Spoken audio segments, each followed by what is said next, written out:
arrived. Is that part of the reason, Marianne? I got mine last night, but I was busy last night. Okay. I went through it. Yeah, okay. Okay. I read the textbook yesterday. Did you get your textbook yesterday, Samantha? Okay, okay. So, well, we'll all catch up. It's just been a couple of days and completely understandable. We have Aretha online as well. Hi, Aretha. How are you?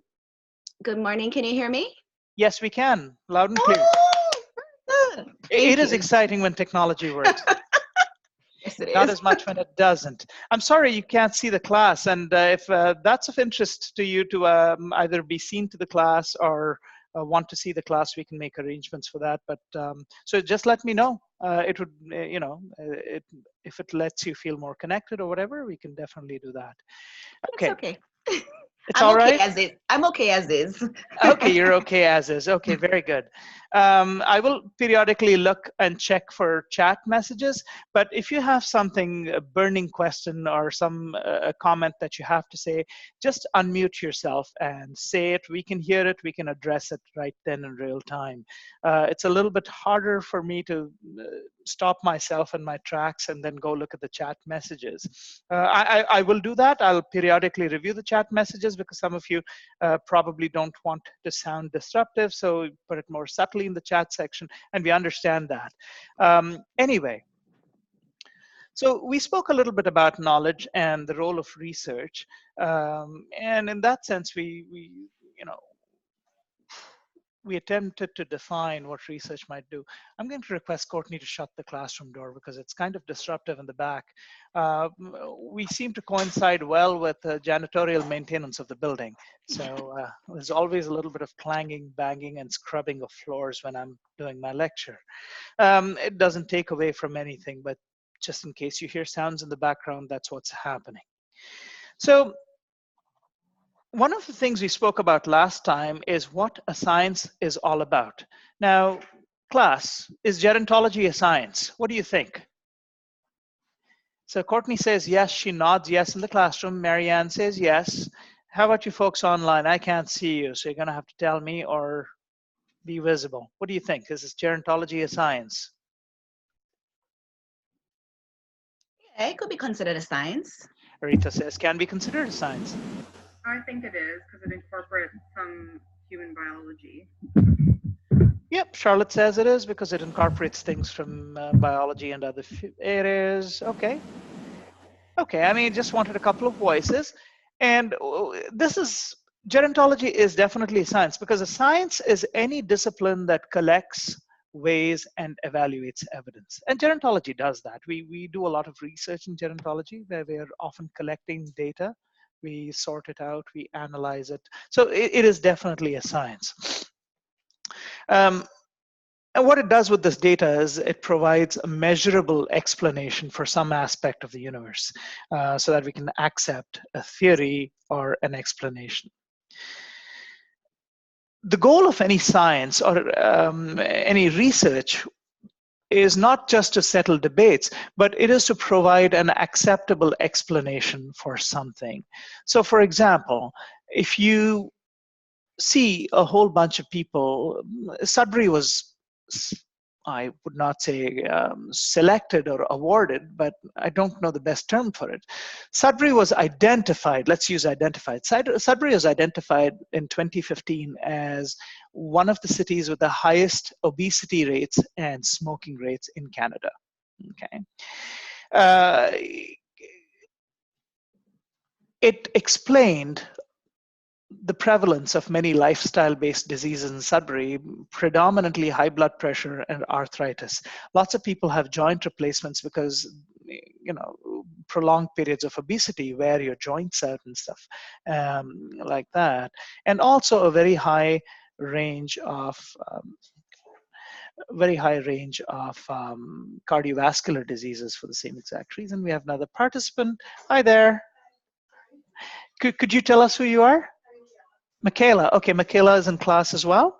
So welcome, Michaela. We're just talking about reviewing what we did last lecture. Okay. So Claire is waiting as well. Let's, okay, she's entered the waiting room.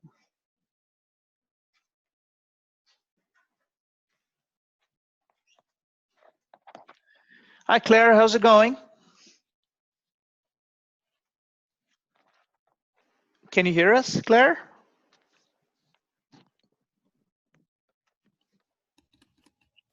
Okay, I'm not sure Claire can hear us. Yeah. Perhaps. Okay, good. Okay, perfect. Yeah, we were reviewing basically last lecture. So the idea of researcher science is to provide an explanation for things. So if you see that there is a high incidence of obesity and lifestyle conditions in Sudbury, and you choose to investigate why, you might come upon the conclusion that the access to nutritional resources and self-healthcare resources, which means free public gymnasiums, pools, etc., is somewhat limited and widely distributed. So your research would have provided you an answer to such a question.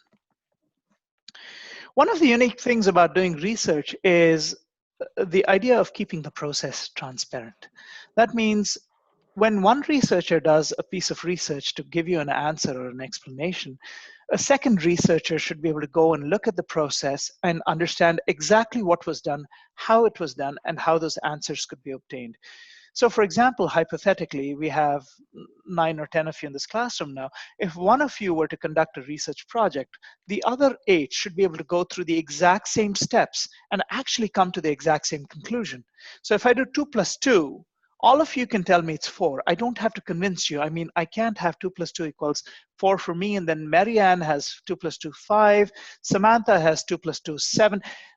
Research doesn't work that way. So no matter who you are, when you go through the steps, you will reach the exact same conclusion. And that's why research is considered a very valuable and the most appropriate way to generate new knowledge and explanations for things that we have to work on. So this lecture and the next one on Monday will focus on the practical meaning of science, because we have acknowledged that gerontology is a science. Anytime you ask questions, you collect information, you evaluate that information, you are practically conducting a science. Okay. So we're going to look at we're going to basically look at how research uses measurables to provide an explanation. An example in your textbook, what it does is it looks at 2 friends having a debate as to whether diets rich in cholesterol contribute to heart disease. And there's a debate. So, one person ends up saying, well, diets rich in cholesterol contribute to heart disease. And the second person says, it's not just diets rich in cholesterol. There are several other factors like exercise, genetics, A, B, C, and the other thing. And there's a debate. Okay, so we have one more participant. There we go. And we have an in-class participant as well. Hi there. Could you identify yourself, please? Jessie Strickland is in the classroom as well. So I think we have a full house today, which is excellent. Anyway, so research is a process. And what a process means is that there's a bunch of steps. So for example, if I asked any of you, what is the process to make lemonade? We all make lemonade a few different ways. But I think we can agree on the fact that we need water, we need lemons, and we need sugar, unless you're on a severe diet and you want a sugar substitute. Is there anybody who disagrees that we need lemons, water, and sugar in general? Of course, there are exceptions. You can say I can buy concentrated lemon juice at the store. I don't need lemons. Generally, we all agree. Lemon, sugar, water. Some people like a touch of salt, so maybe a touch of salt. What next? Well, you take your lemons, slice them up, squeeze your lemons, strain it because you don't want the rind in there. Okay. So I think if I said I make lemon juice this way, I think the entire class would say, okay, that's a reasonable way of making lemonade. It's not, that's what I would do, or I would do it a little bit differently. So research is a process because just like making lemonade, it's a bunch of linked steps. These steps may vary a little between 2 researchers. You might decide that I'm going to squeeze my lemons with a hand squeeze. Somebody else with good grip strength might decide, I'm just going to squeeze my lemons with my fingers because I can do it. Okay. But the steps are generally the same. They're shared steps. None of us in this classroom can make lemonade with oranges. None of us can make lemonade without water. Okay. So no matter who the scientist or who the researcher is, they have to do these general steps. They might decide to first squeeze the lemons, or first get the water out, or first mix the sugar in the water, or mix the sugar in the water last. That doesn't matter so much as long as the general steps are the same. Okay. So these steps are essential. Now, there are different kinds of research. We'll talk about them. One kind of research is called quantitative research, which deals with numbers and data. Most of you who have done the research literacy course will have a general sense for the difference in qualitative and quantitative research. Now, qualitative research deals with experiences. What does it feel like to not get enough sleep for 6 days in a row? There are no numbers. It's your personal experience. You feel anxious, you feel you're on edge, you feel irritable, you feel extra hungry.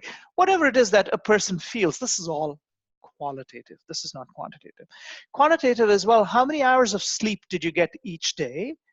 And how did it impact the number of snacks you ate? So hypothetically, even when you don't sleep, your cortisol levels, it's a kind of hormone, are high, and you get more hungry, you get more anxious, you eat more food. So that's a quantitative kind of research, hours of sleep versus number of snacks that you ate or whatever it is. No matter what research you do, the process tends to be generally the same. So let's look at why it is a process. It typically has 3 phases. Phase 1 requires that you clarify the issue and you select a method. It's very hard to ask a very general question and answer it. Let's think of a very general question. Educational attainment defines income in later life. So when we go to such a general question, when we think about educational attainment, we haven't defined what educational attainment is. We also haven't defined what income is. So it's a rather undefined question, and it's very hard to answer, because I might say educational attainment is how many degrees do you have? How many years did you study after school? My colleagues might decide, well, that's not educational attainment. Educational attainment is what degree did you study, or where did you go to school? A third person might say, I don't believe that's educational attainment. In my opinion, educational attainment is what were your grades? Okay, so there can be many different definitions of educational attainment. So that's why you have to clarify the issue. You really have to select a method. Okay. Each phase has multiple steps. We're going to look at 3 phases in research. Whether it's qualitative or quantitative, you have 3 steps, or 3 phases. And each phase, the first phase, clarify the issue and select a method, involves 5 steps. All of these are in your textbook. Go ahead, give them a read. Your textbook should arrive within a couple of days from when you order it. Is this it, Professor? Hi. Hi, Aretha. Is this the book? Can you show me your book? 1 second, sorry. Let me just pull you up. Yep, that's the book, Aretha. That's the right one. Okay, thank you. No problem. I ordered it Friday, and Friday morning it came Monday afternoon. Yeah, it's pretty quick. I mean, the wait time on Amazon is a couple of days. I don't know what it is at the bookstore. I use the bookstore. Oh, perfect. Okay, yes. And that's good too. If they run out, go to amazon.ca. This book isn't in short supply, so you will get it pretty fast. Okay, thank you. Okay. So as I mentioned, the steps are both essential for both qualitative and quantitative. But one of the things that's important is your phase 1, clarify issue and select a method, is probably the most critical phase in the research process. You get that wrong, you can botch up your research. You can spend years and years working on collecting data and analyzing samples. But if you haven't asked a precise question, and if you haven't clarified the issue, it's going to be of no use.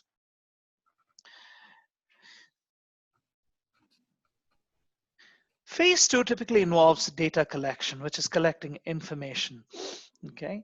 The reason data is important is any measurable research that leads to conclusions, if it has to be measurable, you'll look at a word called empirical, E-M-P-I-R-C-A-L.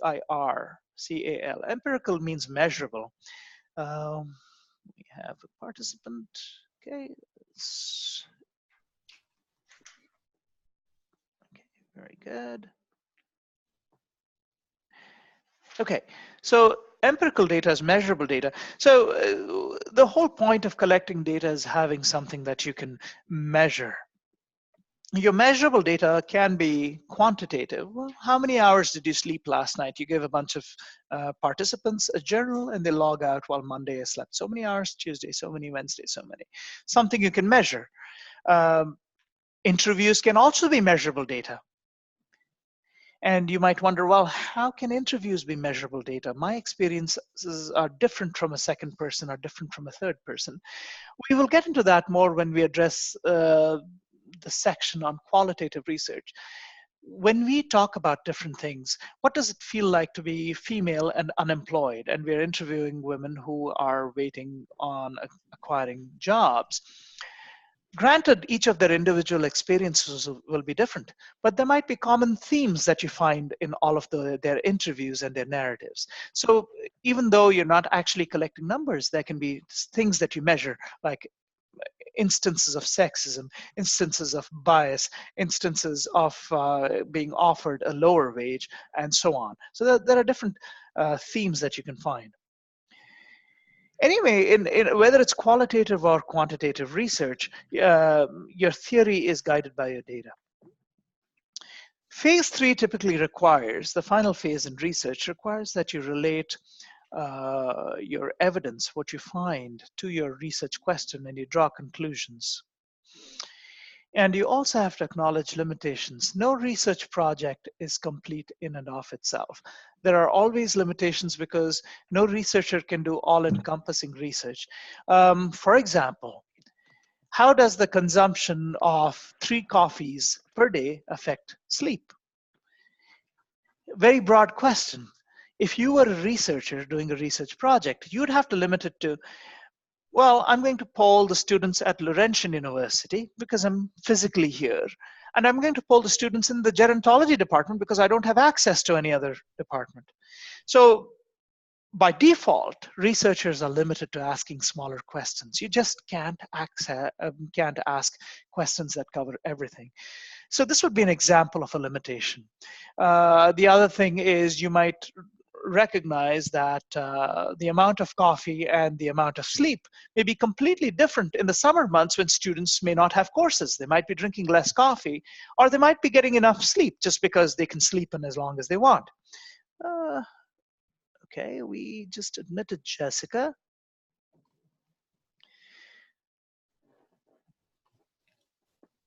Let's make sure they're available. Yep, Jessica's in. Okay, very good.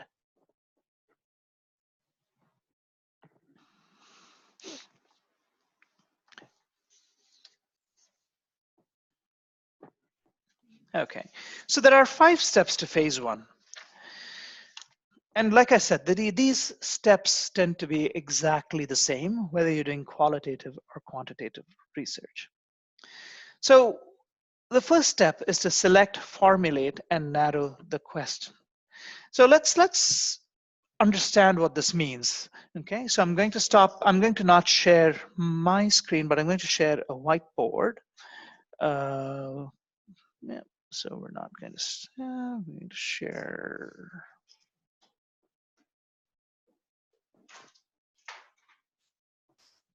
Okay.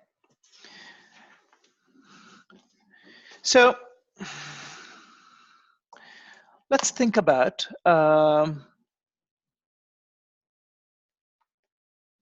less sleep and its correlation to development of depression. I'm just picking out a popular study topic. Now, hypothetically, if we wanted to study the role of less sleep versus depression, on the surface, it sounds like, well, this is pretty straightforward. You just ask people how much they sleep, and then you have them do a depression analysis where you identify if they are going through measures. You know, you have a score, mini mental health exam, or the other scales that you have. You can determine if they have depression. Well, when you think about it, first question is, who are you going to poll? Are you going to poll people of all ages? Are you going to poll people over 65? Are you going to poll people who are who are you going to poll? So you have to define what that is. So you're going to say, okay, we're going to do the study on people greater than 65 years old.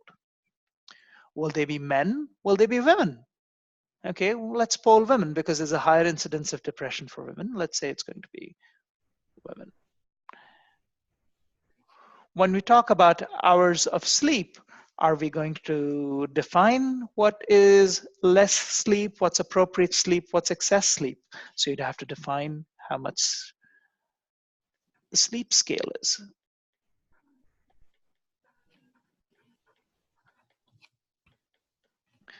Then you're going to have to define how you will measure depression. So you have to identify what scale you're going to use.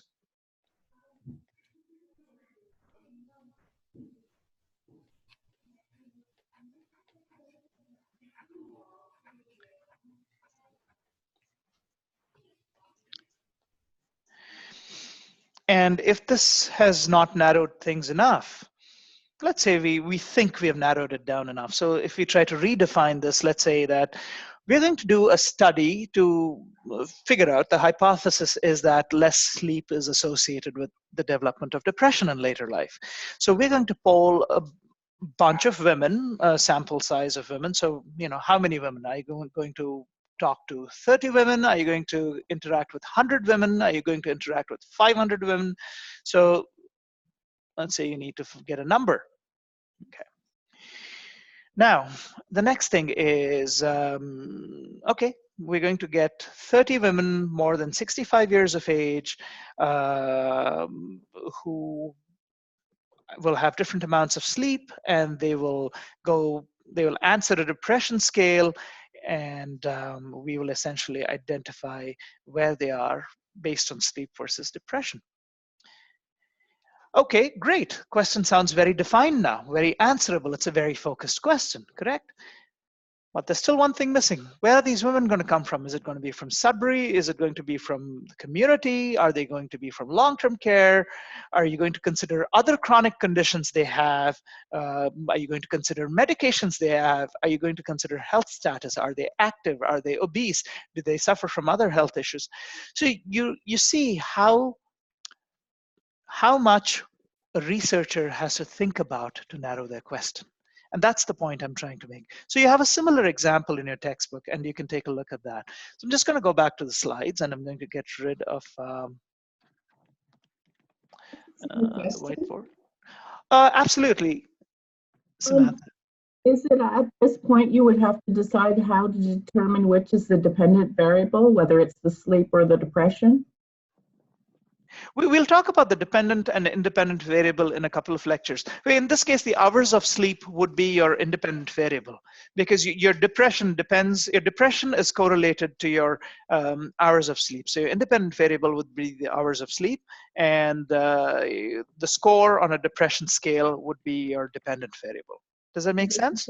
It might be possible that the people are not sleeping because they have depression.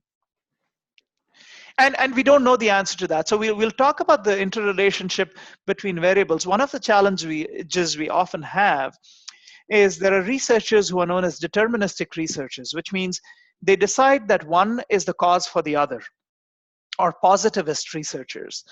The other kinds of researchers are, for lack of a better term, they call non-positivists, which means they don't necessarily assume that one causes the other, but they show a correlation between two variables. And depression and sleep simply might have a correlational value and may not have one dependent on the other. Yeah, as you pointed out, sleep might be affected by depression as opposed to the other. And this is something researchers debate about all the time, which causes the other. Some situations it's murky, and some situations it's pretty clear.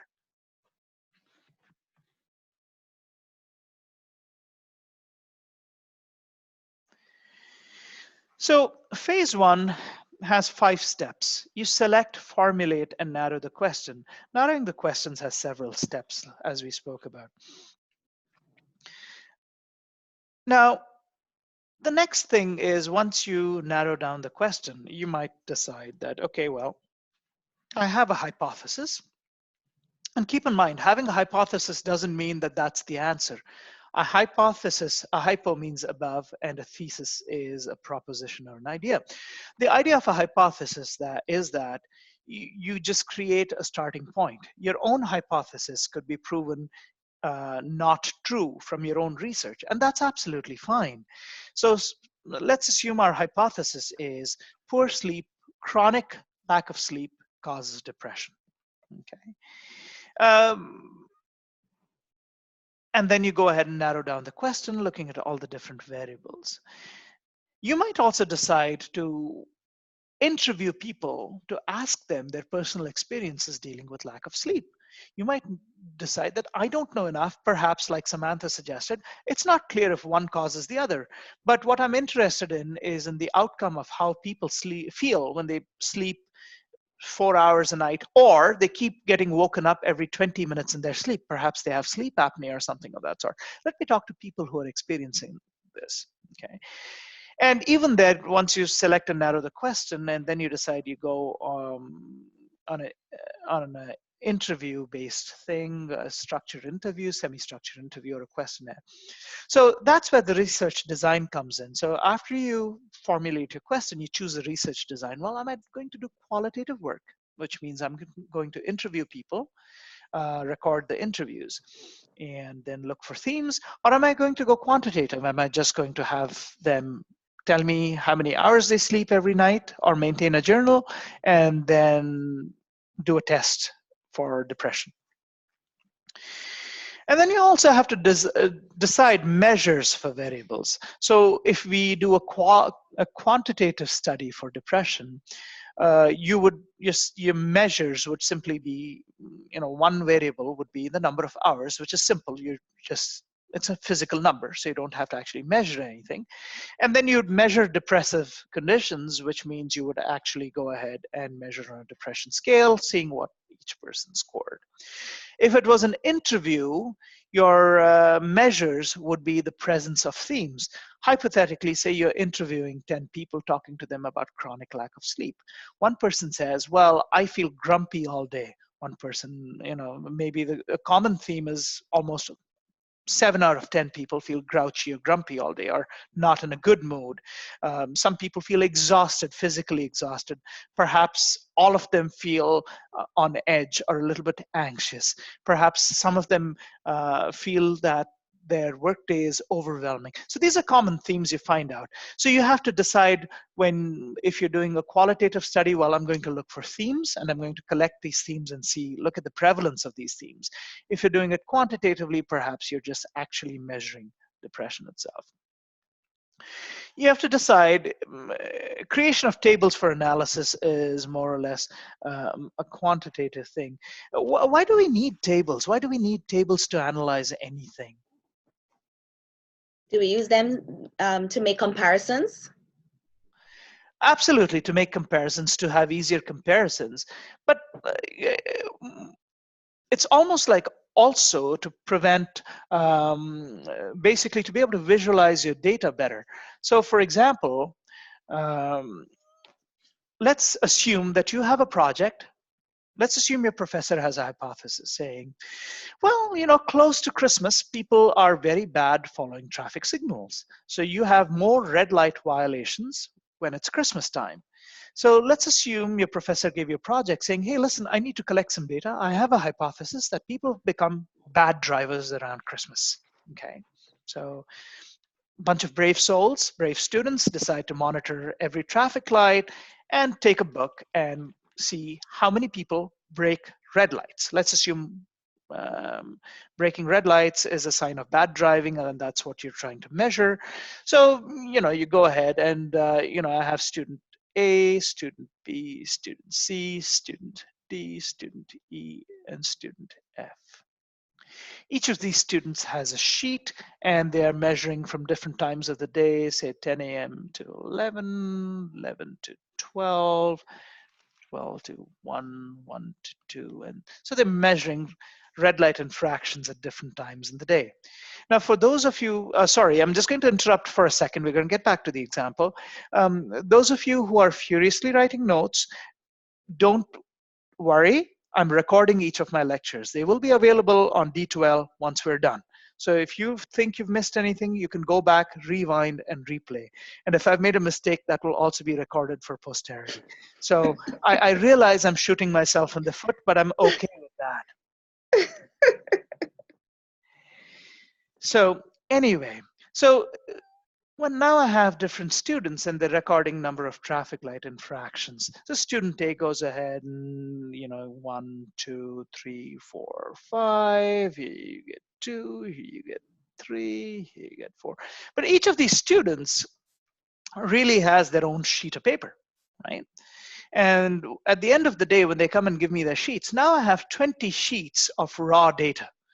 And I have to quickly look at it and say, well, the intersection next to Costco is the worst, or the intersection next to the mall is the worst, or the intersection at the south end is the worst. I can't do it if I have 50 sheets of paper. It's almost impossible. However, if I have a nice little table, unfortunately, I organized my example as a table. That was bad on my part. I should have shown them as independent sheets. But if I had an organized table, and then we said, okay, well, we had the location, or we had the times here, and we had, whatever, 10 to 11, 11 to 12, 12 to 1, and 1 to 2. And what we did is we could organize students A through E, and we have their numbers here, physical numbers here, 5, 10, 15, 20, and then we have a little tab at the end which does totals. So we see total violations, let's say 56, 25. I'm just making up these numbers as we go along. None of these are real, as you probably guessed. Okay. So, all of a sudden you have a bunch of data now that is much more readable, much more easy to understand.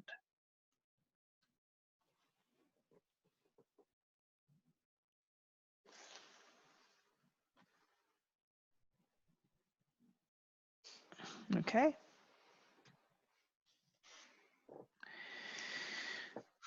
So that's why you need tables, just so it's easy for you to collect and look at your data quickly. The last thing is setting up a sample.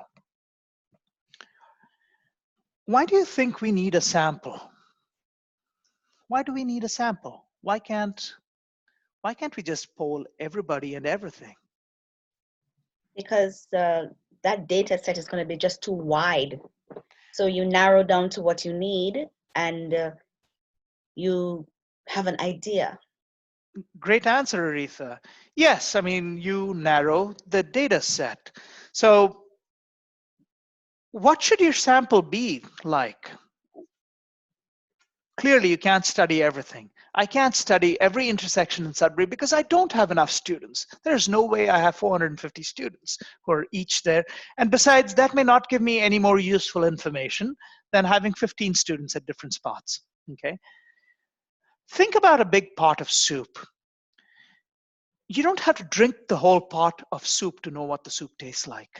You can stir the soup, pick up a spoon, and taste what's in the spoon. And you can say, hey, it could use some more salt, right? It's the same exact thing with research. If you're smart, as experienced researchers tend to be people with experience, they don't need to sample everything. Okay, they will pick up a sample that's representative of the whole. This is just one type of sampling. Okay, this is called, so for example, if you wanted to ask people in Sudbury what they thought of the gerontology program, okay, we know that a lot of people know about the gerontology program. We also know a lot of people don't know about the gerontology program. You can, in principle, if you had unlimited resources and unlimited time, you can call each person in the 176,000 people in Sudbury and ask them, hey, do you know that Huntington University offers a gerontology program? You could do that, but nobody has the time to do it. Well, what you can do is say, okay, listen, here's what I'm going to do. I'm going to pick up my phone book. I'm going to look at the white pages, and I'm going to randomly pick 100 people and ask them if they know about the gerontology program, okay? And that would make a lot more sense because it's perhaps one student can do it, perhaps it can be done between a couple of students. So you've picked a sample. Sometimes you have to be more selective with your sample. For example, if I want to find out if I have a hypothesis that students in gerontology are less ageist than students in the sciences or students in biology, okay? I'm asking a very specific question. I can't do a random sample. I can't randomly pick 50 students at Laurentian and see if they are more ageist or less ageist than each other.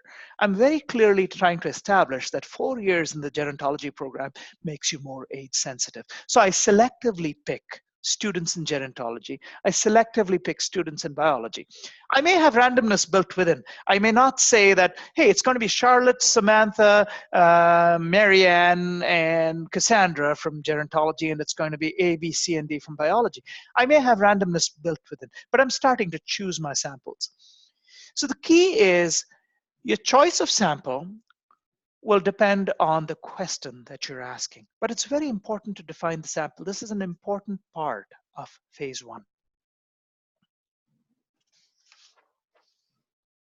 Two variables have to be the same amount. Like if you're comparing one thing with another, like gerontology and biology, you have to have 50 of one and 50 of the other, or can you just do a percentage of one and a percentage of the other? Okay, so this is a great question. So are you, when comparing two different groups, are you allowed to have different numbers in both groups? Can you have a percentage? And so it's a form of non-random sampling, and we have, I believe, our 7th week, we get into sampling into great detail. And yes, there are certain research projects where you actually will have to take a proportion. You can choose to take a proportion as being more representative. So for example, if you have only 100 students in gerontology, but you have 1,000 students in biology, in order to understand the sample better, a researcher might say, well, why don't, instead, if I picked 100 students in gerontology, that would be all of them. And if I picked 1,000 students in biology, that would be all of them. So I need to keep quotas the same. And that kind of sampling is called quota sampling. It's absolutely legitimate as long as you understand the limitations. And we'll talk about that in a little more detail. You can absolutely do that, to answer your question.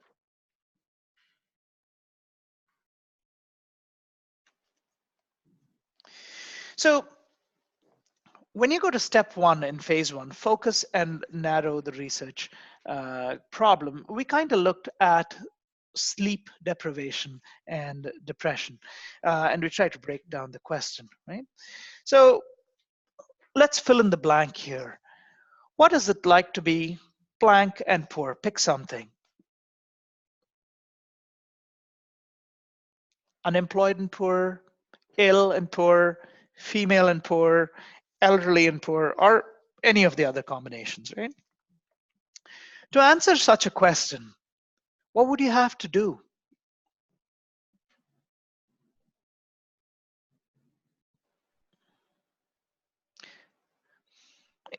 I know the answer is all there, and you're probably all a little bit shy, but you probably have figured out that to answer a question, what is it like to be, let's say, elderly and poor? you figure that you'd have to talk to older adults who live below the poverty line, who probably depend on food banks, who are on a fixed income and have difficulty with transportation and moving around and so on.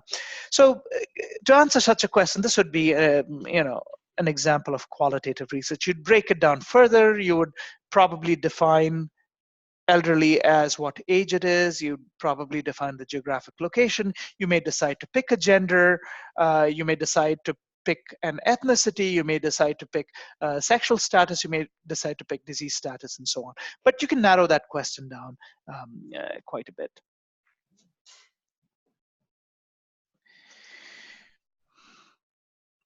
Now, this is more of a quantitative study. So if you looked at, well, what percentage of Canadian families have significant disposable income? Great question. But do you understand how complex this question is? How would we make it answerable? Because when I ask somebody what percentage of Canadian families have significant disposable income, it's a loaded question because there are several ideas here that are not well defined. For example, yes, go ahead. For example, what is significant disposable income? Like among families, what does it mean? Does it mean I live in an eloquent neighborhood and I drive, a expensive vehicle? Or does it mean that I live in a middle class neighborhood, but I have liquid assets, I guess? Yep, absolutely, 100%. So if we go through the sentence, we go to word for word. Percentage is easy, okay, because we understand what that means, out of 100. Canadian families becomes a little complicated because we have several different types of Canadian families. So we have the nuclear family, we have step families. So again, you'd have to define which Canadian families you're looking at. Then we have to define what significant means, as you mentioned, Aretha. What does significant mean? Does significant mean you have 10% of your income left every month after savings? Are you picking a fixed dollar amount? Are you saying I have $5,000 left at the end of the month to spend as I please? Or are you saying significant means I have enough money to put into my TFSAs or RRSPs? RRSP is not disposable, but your TFSA is. So, okay. And what do we mean by disposable? Are we saying money that we have to go out to eat at restaurants, or money that we have to go spend on vacations, or money that we don't know what to do with, so we put it under our bed and just sleep on it? I don't know, right? So we really have to figure out what each of these terms means. And you really have to narrow the research question. Okay. Oh, we spoke about sleep deprivation. We don't need to talk about that anymore. So let's get back to the slide. So once we have understood that we have to focus the question, the next thing is to select a research design.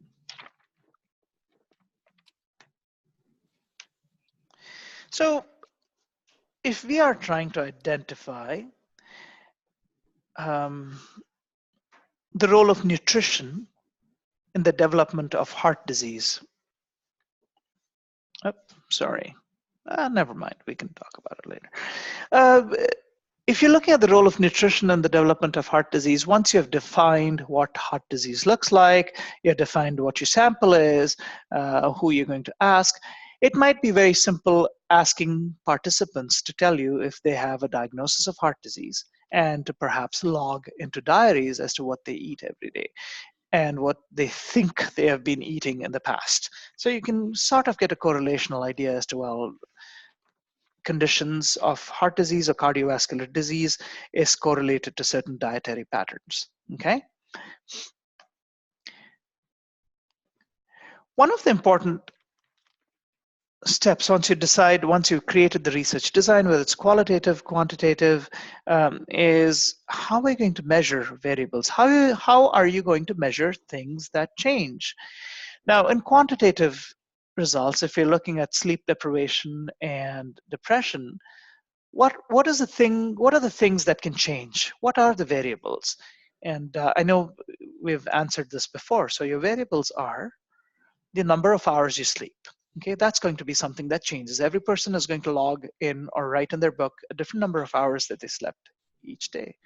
What is also going to differ between all the participants is the score they have on a depression scale, right? So those are two measurables that you measured.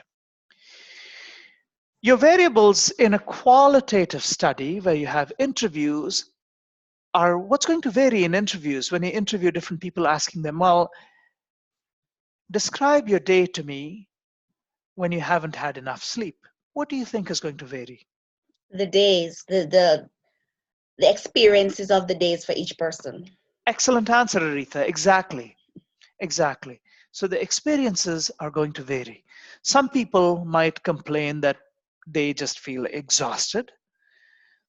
A lot of them will comment about the same things, but some of them may have unique experiences of being sleep deprived. I know when I'm sleep deprived, I get very hungry.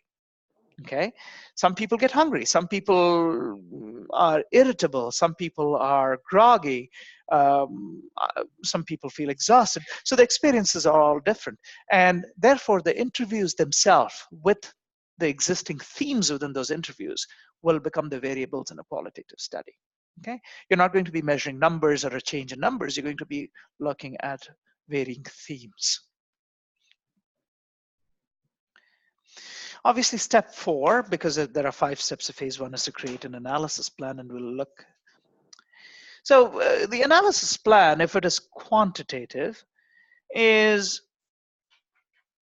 you're going to have data, you're going to have tables. Well, we're thinking about the Christmas and bad driving situation. Say I have a big table, and I have different time periods in the day, and I have all the data.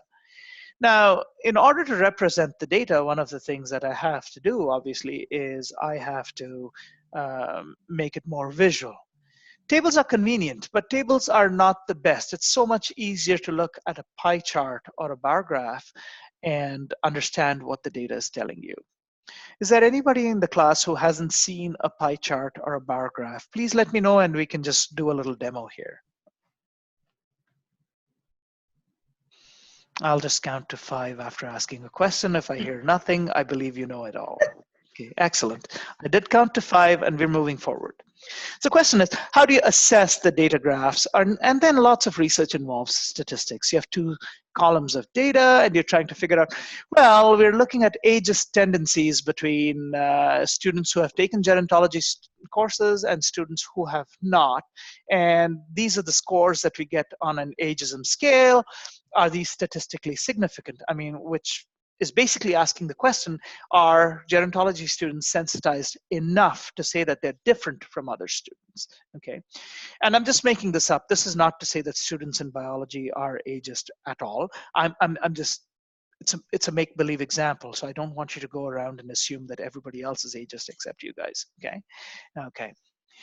So anyway, so the statistics will is an important part of analysis, especially quantitative analysis, and you'll find a lot of stats to do that.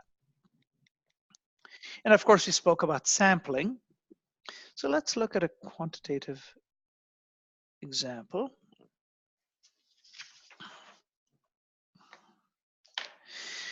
So again, going back to breaking down concepts, let's make up a hypothesis that greater amount of physical activity will lead to more optimal aging. Given that this is the topic that I've asked of you, what steps do we need to be our first steps?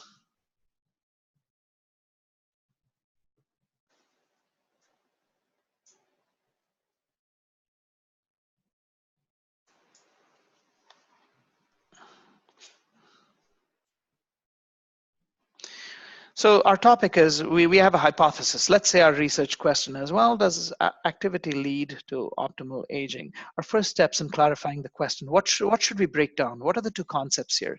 So we have activity. Can you define what type of activity we're saying could relate to optimal aging? So step 1 is define activity.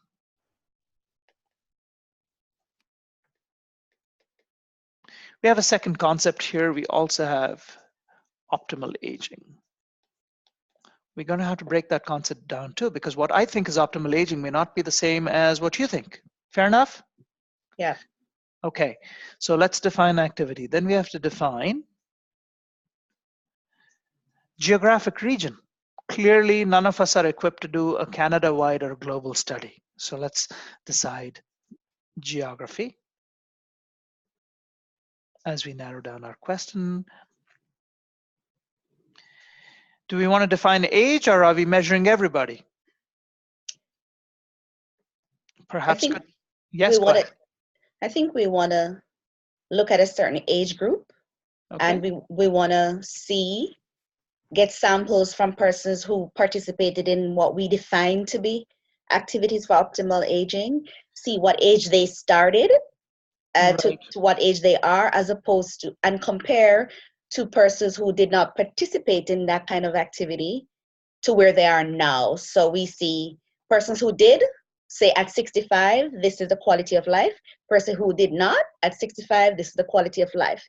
Then we can see how effective whatever activity is towards optimal aging. So that's great. Aretha is suggesting an interventional approach where you look at the intervention of activity on the aging process itself, and kind of an experimental type of study. This kind of an experiment would be called a natural experiment.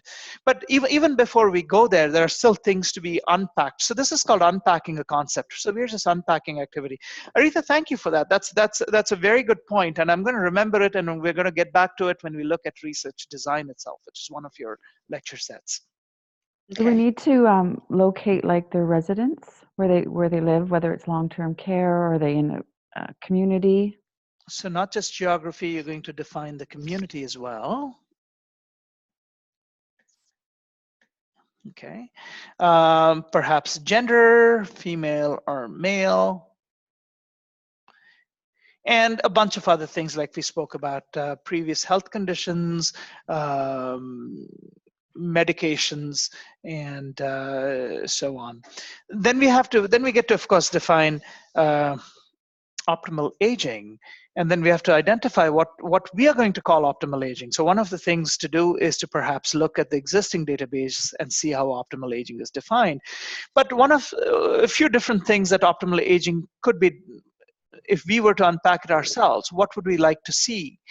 Because we have to make a researchable question out of this. So what are we going to say in terms of optimal aging?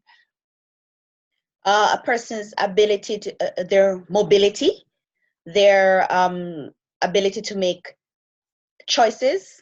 Mobility. To self-determine, their ability to self-determine, I guess. So autonomy? Autonomy, thank you. No problem. Maybe the absence or at least a minimal amount of health conditions. Number of conditions.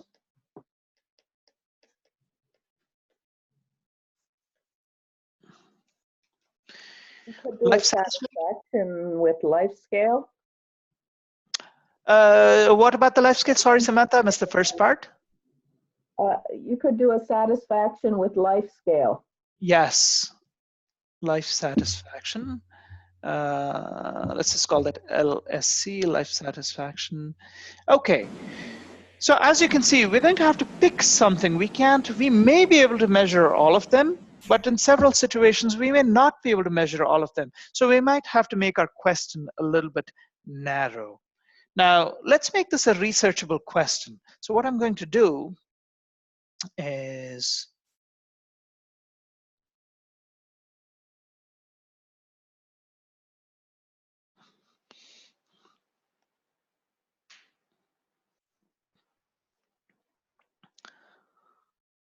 so females over 65 with 150 minutes of activity,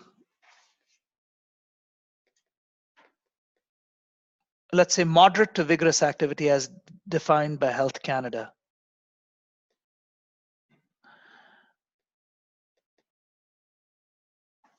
In the city of Greater Sudbury,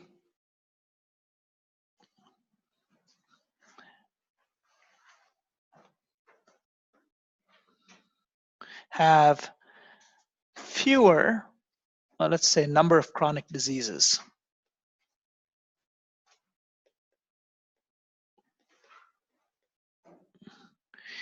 Now, our very complex concept has become very well defined. So we're going to interview women in Sudbury who are greater than 65, who engage in at least 30 minutes of activity a day approximately on average, moderate to vigorous, which means it gets their heart rate 60 to 70% of max, which is how it's defined in Health Canada guidelines. And we are going to hypothesize that such active women have, so higher activity is negatively correlated with the number of chronic diseases. So we're going to speculate that these women with this high level of activity will have fewer chronic diseases. So all of a sudden now, this is easily measurable because this is a simple questionnaire. And this, because we have defined who our population is, where the sample is coming from, what the age is, what the gender is, and what the activity level is. We're not actually looking through a very large sample size. And all of a sudden, this becomes a very answerable question. Is it easy to make a table to analyze such data? Absolutely, because what we can do is we can simply make a table and let's say number of women with activity levels. So let's say, let's start at 50 minutes a week, 70 minutes a week, 90 minutes a week, 120 minutes a week, 150 minutes a week. So, sorry, let's get the eraser out and draw one more column.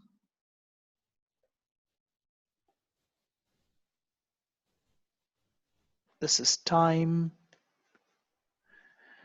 Yep. So this is number of women.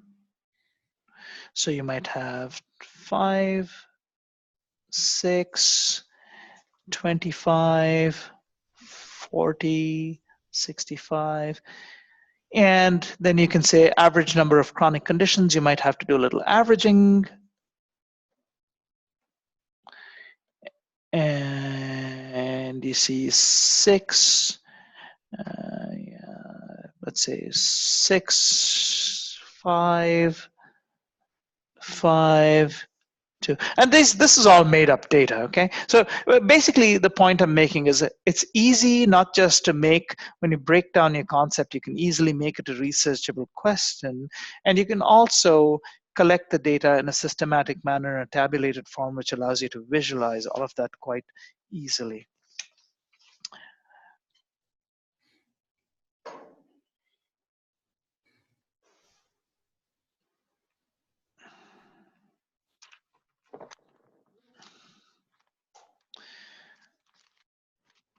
I think we went through these steps. I'm not going to reiterate. The whole point of the slide is to recognize that even when we want to ask questions, we have to be very careful about what we ask and how we ask it. So this is a different, very similar example. We're talking about perception of aging and minutes of activity a week. This is again a made-up example. So you have, you know, a whole number of older adults who have different minutes of activity a week, and their perception of aging on a score, being 1 being the worst and 3 being the best, or 1 being the best and 3 being the worst. Older adults who work out 150 minutes or 5 a week tend to have a greater perception of aging than older adults who say work only 60 minutes, work out only 60 minutes a week.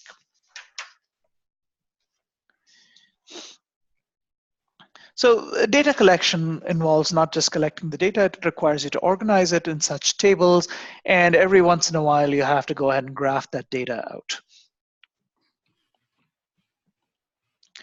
Phase 3, because there are 3 phases. Remember, there are phase 1 has 5 steps. Phase 2 has 2 steps. You collect the data and you organize the data into tables or graphs.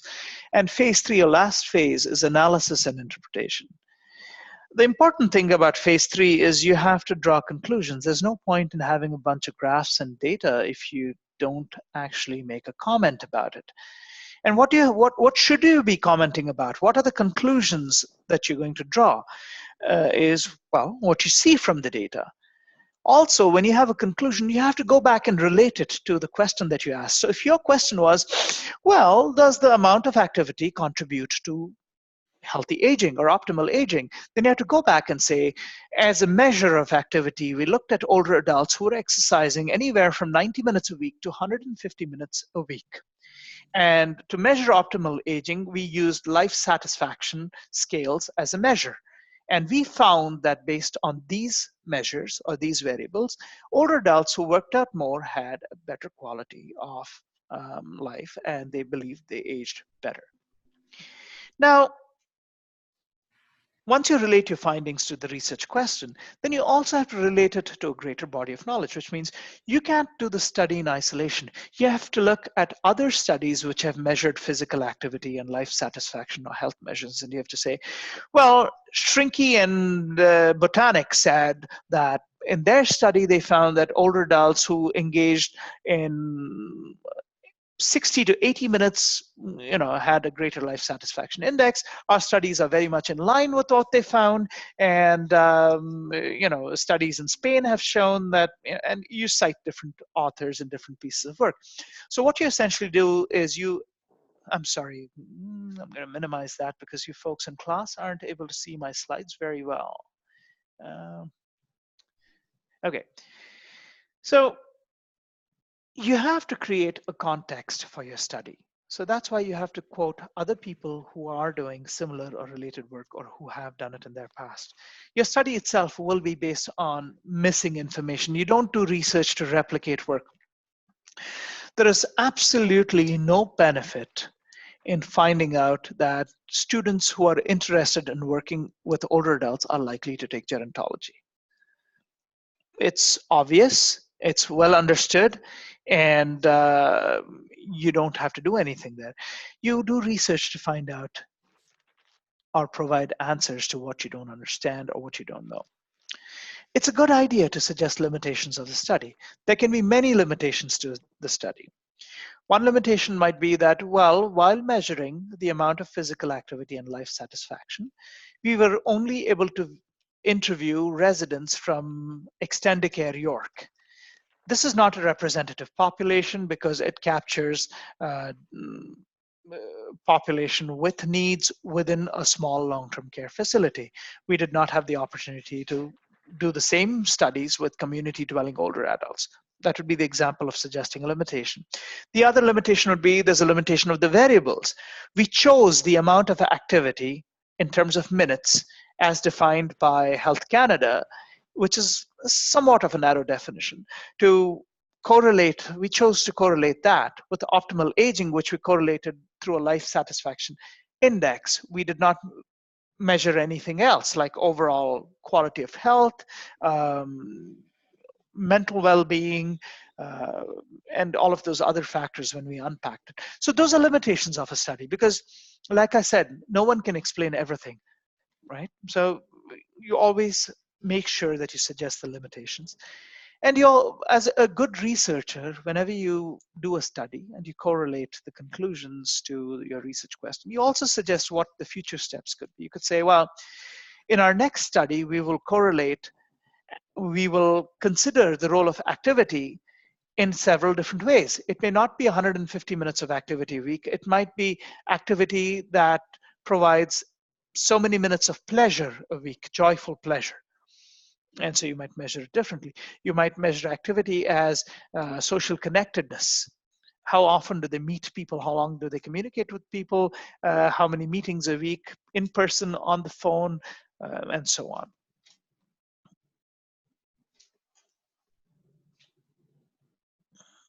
I'm just going to check the chat window because I am often guilty of not paying attention to that. I don't think that is the case. Okay, so for this exercise, you're required to come up with a research topic, preferably one that interests you, and then to specify how the topic can be rephrased as a problem statement. This is not something we have to do today. This is homework for Monday. So some of you will be called upon in class. I will not give you the names now because I want everyone to think. It's not a massive exercise. Think of a question that interests you. It could be anything. It doesn't have to be. The idea is to get you thinking about research, not necessarily looking only at gerontological problems. So if you wanted to see, for example, what happens when a group of people are going together to pick up coffee at Tim Hortons and a couple of them start looking at their phones. How do the other people behave? Well, question of interest. What happens to the other people? Do they feel that they're being left out? Do they behave differently? So, so make up your own research question, something that interests you, and unpack the question so that it's something that you can easily measure and it's still a reliable measure of the question that you're asking. So this is what we will do starting next class. What else did I want to say? Well, that's pretty much it. Like I said, I'm all of these lectures, except the first lecture, which I forgot to hit the record button, and my apologies, I'm new to Zoom. But I will try to record as many lectures as possible, and I will have them on D2L, so you can go back and refer to the lectures as needed. Does the class have any questions or comments? Just checking. On Monday, will it be 10 o'clock? I forget. Yes, it's always 10 o'clock on Monday and always 10 o'clock on Thursday. The time does not change. Thank you very much. No problem. Oh, yes, I had a couple more questions about the midterm exam and the final exam. You have to remember that although this course is being offered through Zoom as well as a hybrid classroom, it is an on-campus course. So you have to come to Laurentian to write your final exam. You can't ask the registrar to schedule an exam for you where you are. For the midterm, I will make accommodations. So here's what you have to do for the midterm. For the midterm, the students who choose to do it remotely will have to let me know at least a week ahead of time that they will take the exam remotely. You will have to turn on your camera, your video, so I can actually supervise you while you take the exam. So I understand that a lot of you may not want to be seen during class, and that's absolutely fine. But for the midterm exam, you will have to turn on your video cam so I can supervise while you take the exam. And we'll set the exam up for the people taking it remotely through Google Docs, and I'll share the link so that I can observe the process of you taking the exams. That way we don't have to arrange for any extra supervision. The folks that show up to class, well, it's a no-brainer. You use your pens and pencils and write your exams, okay? So for the final exams, we have to contact. Who do we contact to get Oh, us nothing. registered? You will be sent the exam schedule by the registrar. Okay, but we have to be. You have to be in Sudbury. Okay. Okay, so Okay. it's the one day that you have to come. Okay. They'll give us ample time, notice to arrange to get there. Yeah, so I think the exam notices will be out in March. Your exams will be in April. Okay. All right. Thank you. Yeah, you'll have an entire month. If by the end of March you do not know your exam schedule, please send me an email or ask me in class, one way or the other. It will be sent. Please check your emails regularly. There is no reason for you to not check your Laurentian and your emails every day. Okay. Okay. Question, Courtney?